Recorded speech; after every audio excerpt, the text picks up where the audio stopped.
আমি জানি আমি নিয়ে এসেছি আজকে রান্না করতে আমি মিষ্টি কুমড়ো দিয়ে বাঁধা চিংড়ি আলু দিয়ে একটা কুমড়োর আর কি রান্না চিংড়ি মাছ দিয়ে একটা সবজি বানাচ্ছি তরকারি। আমি দেখুন এই আমি কড়াইতে দিয়েছি গোটা গোটা করে আলু কেটে নিয়েছি, আর আলুটা ভেজেছি, চিংড়ি মাছ দিয়েছি, আদা দিয়েছি 5 ফোড়ন, কাঁচা লঙ্কা। এখান থেকে খুব সুন্দর ফ্লেভার আছে।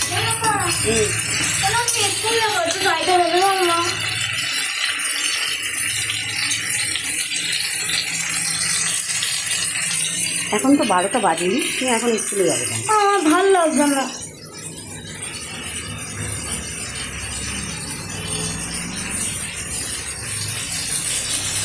ভালো লাগছে না মানে তুমি এই কালো গেঞ্জি পরে তুমি স্কুলে পরীক্ষা দিতে যাচ্ছ না খেলা করতে যাচ্ছ?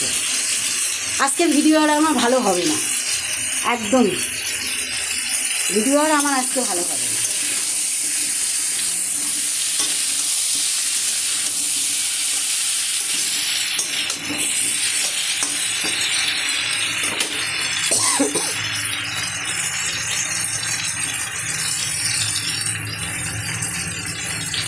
আপনারা দেখছেন একটু হলুদ দিয়ে দিলাম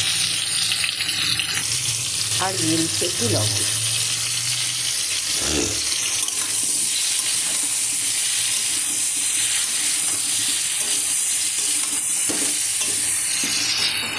আমি যখন হাত দিয়ে নিজে দেখতে যাই রান্নাটা, তখন আমার রান্নাটা আউট হয়ে যায়।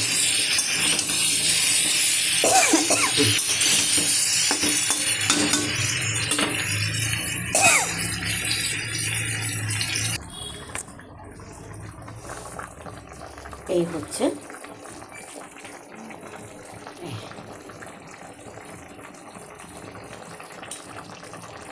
দেখুন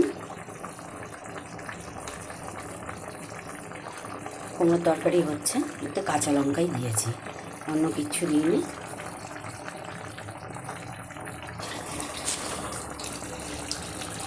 এই যে হয়ে গেছে, এর মধ্যে দিয়ে দিলাম একটু জিরের গুঁড়ো অল্প করে,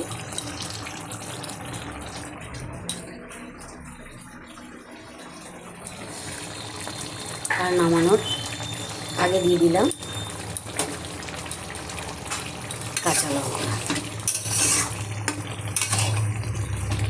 সোনা একটু ঝোলটা গালে দিয়ে দেখো তো কেমন হয়েছে, কুমড়ো তরকারি ঝোলটা দেখো তো কেমন হয়েছে। আগে এসো, পরে তোমার কাজটা করবে। এসো এসো।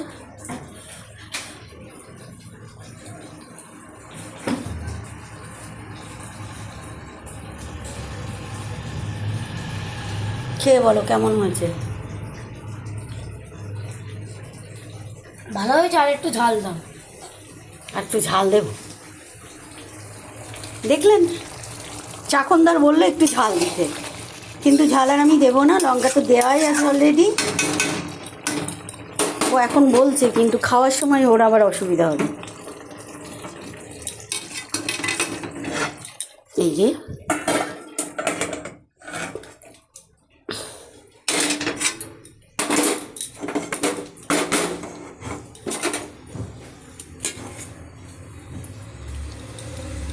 কি হয়ে গেল কুমড়ো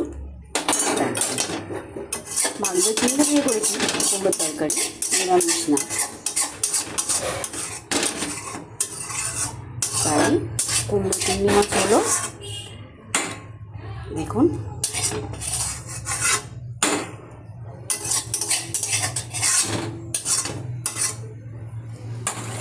এই যে কুমড়ো চিংড়ি মাছ আজকে রান্না। তবে একটা কথা বলতে পারি, দারুণ হয়েছে, সত্যি দারুণ হয়েছে, ফ্যান্টাস্টিক। এখন রাখি, ফিরে আসছি পরের রান্না নিয়ে। ততক্ষণ সাথে থাকবেন, ভালো থাকবেন।